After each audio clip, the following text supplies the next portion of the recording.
Hey everyone, welcome back. Today we're diving into a really cool breakdown called the Deltoid Blueprint, sculpting shoulders with precision.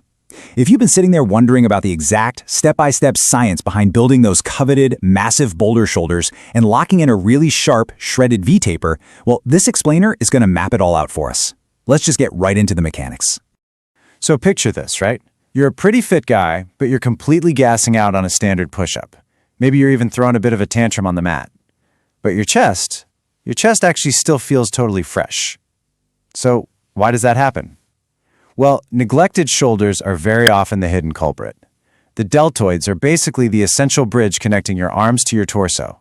If they're weak or fatigued, the entire pressing chain just collapses. It literally doesn't matter how strong your chest or triceps might be if that bridge is broken. To fix this, we're going to unpack a strict 6-part blueprint today.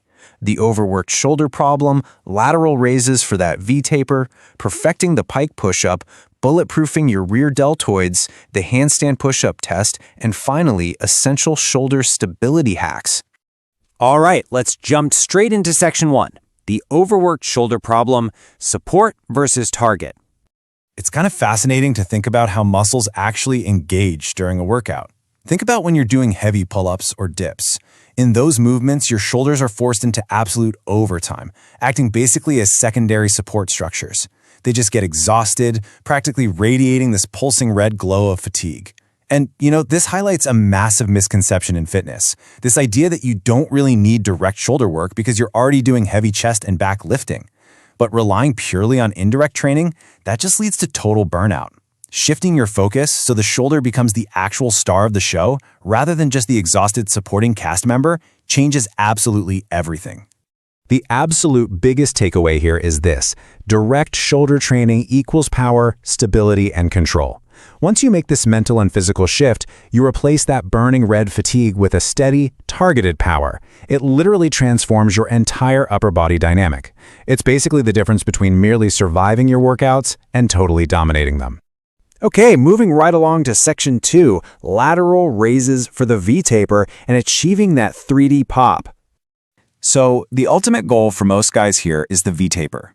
We're talking about that highly desired physical aesthetic: broad, well-developed shoulders tapering sharply down to a super lean six-pack waist. To actually engineer this look, the medial deltoids, so the side of your shoulders, are the absolute MVPs. When you train them directly, they physically push your silhouette outward.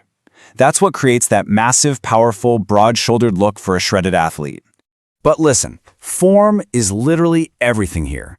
To do this right, you need a slight elbow bend and slow, highly deliberate control, bringing the resistance straight up to shoulder height. Compare that to the classic ego-lifting error we've all seen at the gym, right? You grab a heavy resistance band, you're struggling, relying way too much on your lower back, and you can't even reach the top of the movement.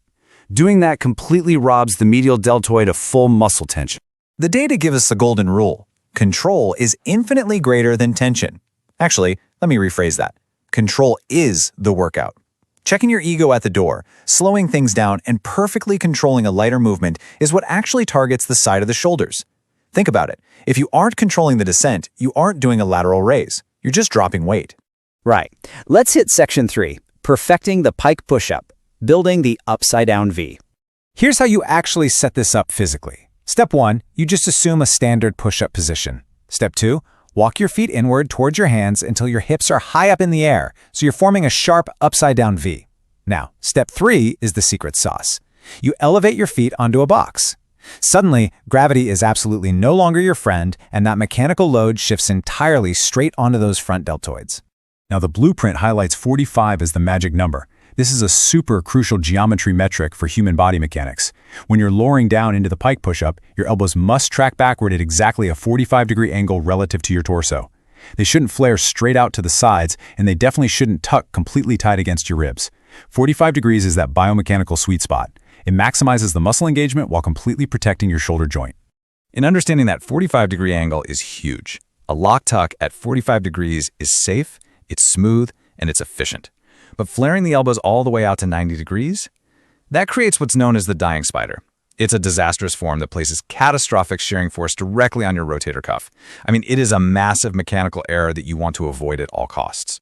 Moving on to section 4, bulletproofing your rear deltoids with the ring face pull.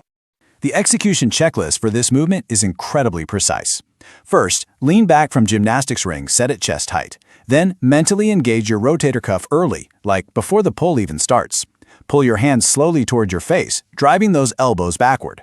And finally, the absolute most critical part, violently squeeze your shoulder blades together at the very peak of the movement. That deep squeeze is where the rear deltoid actually develops its bulletproof stability. A great trick to master this is to think of your pacing like a car's speedometer.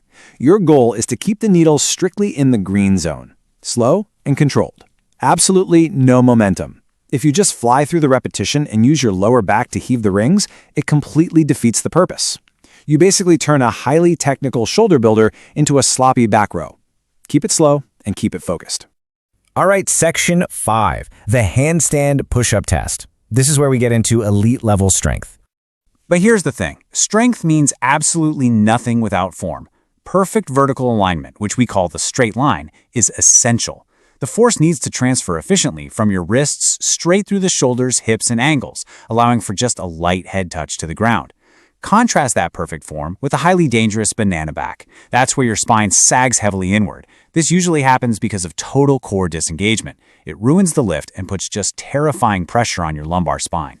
And the blueprint emphasizes a really fascinating point here. A tight core means no sagging. Believe it or not, a true handstand push-up is just as much a core exercise as it is a shoulder exercise. If you don't have a rock-solid six-pack core to lock your pelvis in place and protect your spine, the entire movement fails. Finally, section 6, essential shoulder stability hacks, your secret weapon.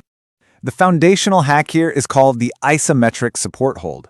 This is a static exercise where you fight gravity simply by maintaining a rigid, fixed position in midair. Usually, you do this on parallel bars, and the goal is to build extreme, rock-solid joint stability. With these holds, the details are everything. Packing your shoulders tightly downward, literally pushing them as far away from your neck as possible, creates a bulletproof foundation. But if you start shrugging your shoulders up to your ears, you turn off your mid-back stabilizing muscles entirely. All of a sudden, all of your body weight gets transferred directly to the super fragile connective tissues in your neck and your upper traps. Not good at all. The progression for this is simple, but man, it is brutal. First, you've got to master that static hold on the rigid parallel bars. Then, you transition that exact same hold onto unstable gymnastic rings. The fight to control the violent shaking of those rings forces every single tiny stabilizer muscle to activate.